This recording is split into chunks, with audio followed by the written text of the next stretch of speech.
Yo siempre pienso en un ejemplo que veo en casa. Yo nací en una zona de campo y mi tío es agricultor. Mi tío es la persona que se fuma un paquete diario, bebe y la alimentación, pues bueno, del campo. Pero claro, está todo el día moviéndose, yendo para un lado para otro para regar, que si las vacas, para aquí, para allá, y es el mejor que está, pero de todo. Es decir, toma el sol sin querer, se mueve todos los días, hace fuerza para mover las cosas, que obviamente los hábitos de alimentación no son los mejores, pero te das cuenta de lo importante que es el movimiento, porque lo veo y digo, hostia, es que tiene equilibrio, sigue saltando con 62 años, hace saltos y digo, madre mía, me quedo flipando. Claro, bueno, pues sí. Y tú te vas a estas zonas rurales y verás la cantidad de gente mayor que hay. Sí, Ahora estoy recordando en el pueblo de mis abuelos, pues centenarios ha habido bastantes. O sea, de ya hecho, ves. estos meses atrás, pues se ha celebrado el 100 cumpleaños del vecino que tenía mi abuelo. Y es un señor toda la vida en el campo. Ya ves. ¿Qué es lo que crees que más afecta? Aparte del movimiento, ¿crees que es el entorno, el aire o...? No, después, o sea, yo te pondría el movimiento como el hábito de vida principal y hay otro que compite, que es la actitud, que es el nivel de estrés. Flipa. O sea que ahí ese está compitiendo mucho con el primer puesto. Pero estos dos, por supuesto, están por delante de la higiene de sueño, de los hábitos tóxicos que tú has dicho Wow. o de la alimentación.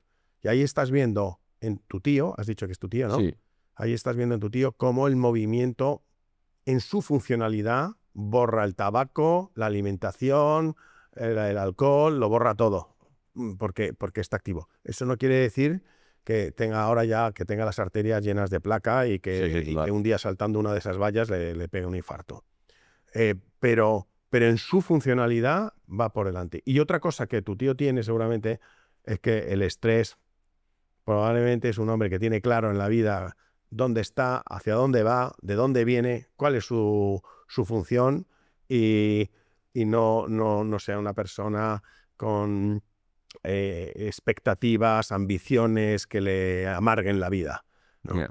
Si tú estás trabajando en una gran ciudad de estas, en un puesto de consultor, en una Big Four, donde tienes aspiraciones, donde quieres llegar a ser un jefazo, ganar mucho dinero, trabajas 15, 16 horas diarias, eh, eso puede acabar contigo. Pero aparte del estereotipo que acabas de mencionar, que es ese consultor y tal, ¿qué has aprendido del estrés todos estos años que llevas dando consulta? ¿Cómo que has visto que en primer lugar lo genera? Y en segundo lugar, ¿cómo lo has conseguido reducir en los pacientes con mejores testimonios? Pues básicamente el estrés lo generan dos cosas. Lo laboral económico, ponlo en un nivel, y lo afectivo en el otro Vale, lado. Esas son las dos. Y no sé cuál decirte que es peor. Creo que es peor lo afectivo. vale. Si tú tienes problemas de relación con un hijo o con tu padre o con tu pareja o un divorcio con tus hermanos, eso genera, yo por la experiencia que tengo, genera muchísima tensión y además es algo que nadie está exento a ello, ¿eh?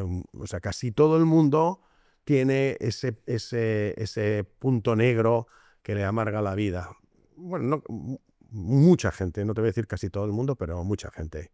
También hay mucha gente la mayoría de la gente que yo veo se siente afortunada con su vida, pero sí reflejan estrés o en el ámbito laboral o en el ámbito afectivo. Y los que lo reflejan en el ámbito afectivo sufren más que en el ámbito laboral. ¿Y en qué lo ves? O sea, ¿en qué parámetros estás viendo que dices, uy, esto me está marcando que aquí hay estrés? No, bueno, sí, hay marcadores, por ejemplo, la variabilidad de la frecuencia cardíaca. ¿Sabes lo que es Sí. eso, no? Me suena así. Sí, Explícalo, explícalo. Los relojes lo sí, muestran, ¿no? que los relojes o los wearables, los dispositivos, puedes ver la variabilidad de la frecuencia cardíaca. Lo que hace es que se ve más predominio el sistema simpático que el parasimpático. Mm, Pero lo puedes ver también en los hábitos de vida, ¿no? Porque ese estrés hace que tengas una alimentación compulsiva, claro. hace que tengas la tendencia a fumar o a beber más alcohol. Ya. O sea que hay muchas cosas y luego ya cuando el estrés es pleno, pues trastornos en el sueño, irritabilidad, fatiga, cansancio, trastornos digestivos, diarrea. O sea, hay un montón de síntomas que se van vinculados al estrés. Y también podemos medir niveles hormonales de hormonas relacionadas con el estrés, como el cortisol o la dihidroepiandrosterona, en plasma y en saliva y en distintos momentos del día. O sea que hay distintos test que nos pueden hablar de esto. Podemos hacer test neurocognitivos donde vemos que la función neurocognitiva se puede ver alterada en fases de estrés agudo o crónico. En el estrés agudo, ¿no? Pues no hay atención, falta de atención. O en un estrés crónico que entres en una fase de fatiga. Y una fase de fatiga ya respondes muy lentamente en un test neurocognitivo, y si es una de las cosas que se mide, que es la velocidad de procesamiento, pues estará enlentecida. ¿Cómo lo has llevado tú? Porque aparte de ser doctor, eres un gran empresario y tienes gente a tu cargo, tienes responsabilidades, sin meterme también en la parte familiar, que todos tenemos nuestras películas. ¿Cómo lo has conseguido gestionar o cómo lo has intentado? Pues sufriendo mucho y aprendiendo a base de palos Ya. a lo largo de la vida, ¿no? Lógicamente, cuando llega a final de mes y tú no tienes un sueldo que te entre porque sí, sino que te lo tienes que generar tú todos los meses, pues es una vida muy dura. Es una vida muy dura y además tú no tienes asegurado a tu clientela, tienes que Ya. hacer tu trabajo lo mejor posible para que venga la gente a verte. Pues bueno, eso te obliga a estar siempre al día, a hacer las cosas lo mejor que puedes. Y bueno, y si lo haces bien y eres listo, pues bueno, listo, y suerte, todo, pues entonces, pero vamos, yo he tenido tropiezos muy grandes y lo he pasado muy mal. He pasado por depresiones, he pasado, pues yo ahora peso 84 kilos y yo he llegado a pesar 67 porque no podía ni comer, pero no tenía baja, yo tenía que seguir trabajando porque tenía que llevar dinero a casa porque había que comer en casa, o sea que cómo lo he llevado como he podido. Y eso también me ha dado una experiencia de vida para poder transmitir luego a mis propios pacientes, ¿no? Claro.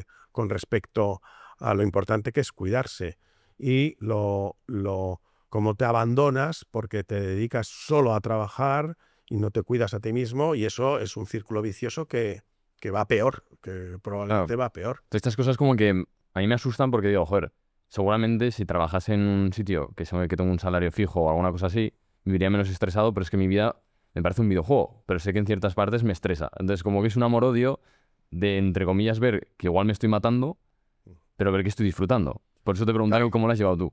Bueno, yo, excepto en las fases donde ha sido especialmente duro, me encanta mi trabajo, lo disfruto muchísimo. No, Que te guste tu trabajo se refleja en la salud, ¿no?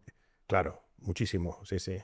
Yo no me veo jubilado, o sea, no veo claramente un momento donde diga, Ya. dejo de ser médico y me voy a dedicar yo qué sé, a estar en casa, a leer o a viajar, o sea, sí, me apetece pues cada vez dedicar a lo mejor menos tiempo, pero al trabajo, pero es que voy a seguir leyendo medicina, yo quiero seguir viendo pacientes porque me encanta seguir viendo cómo todo evoluciona.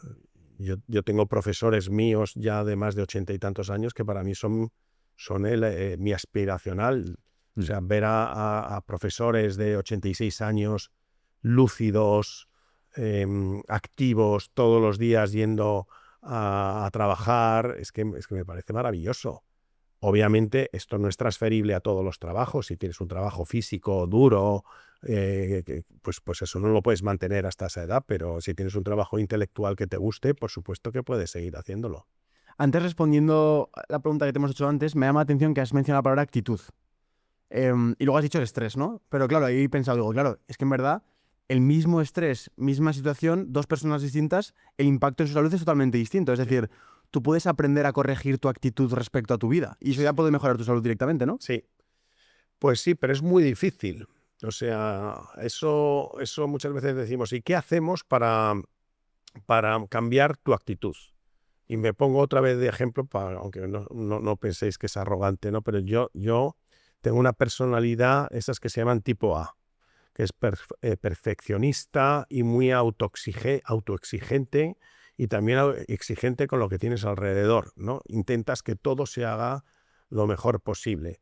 Esto es precisamente una actitud pues no muy buena, ¿no? Porque difícilmente está todo perfecto. Ya. Entonces, si tú te estás fustigando permanentemente para, oye, en el colegio hay que sacar todos sobresalientes, en la facultad hay que sacar todos sobresalientes, en tu trabajo tienes que ser el mejor.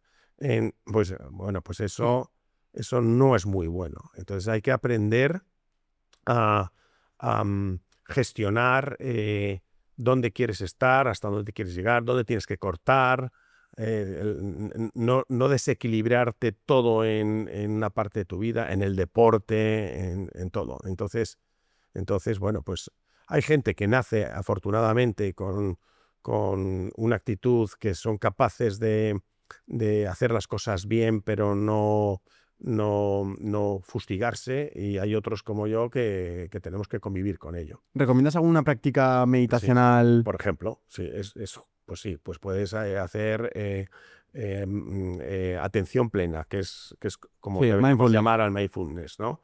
O rezar, o simplemente pasear, o sea, el Pasear. ejercicio. O sea, hay 1000 cosas que te pueden ayudar a gestionar esto, ¿no?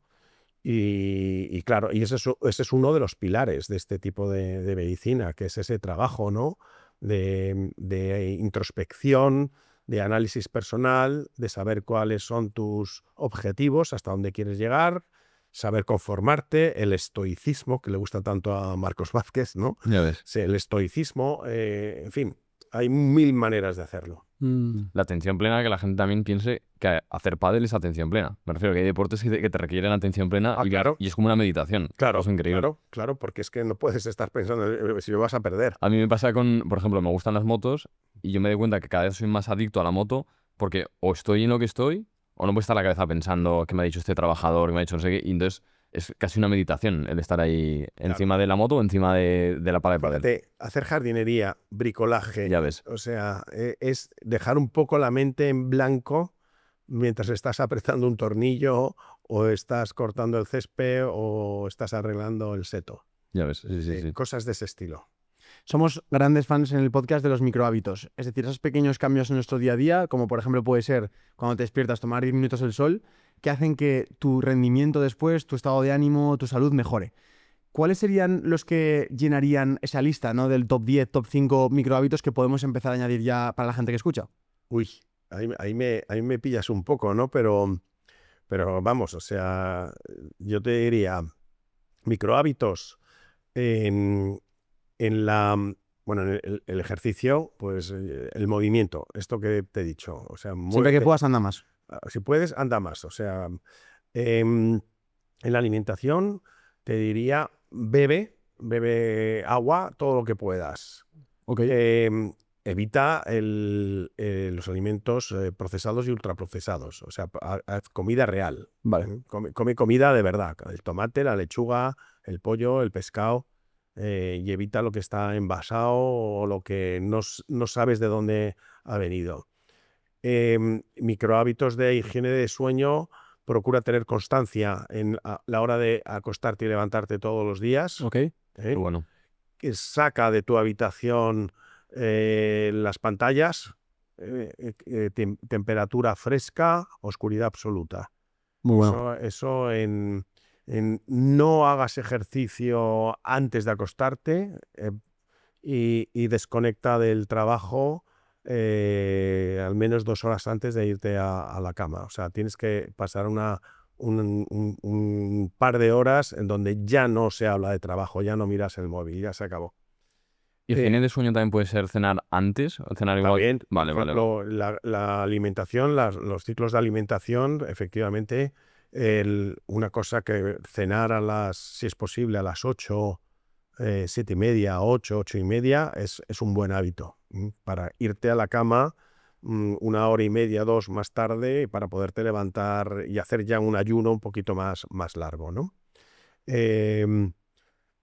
Pues no sé, sí, has dicho lo de salir a pasear, tomar el sol, darte una caminata después de comer.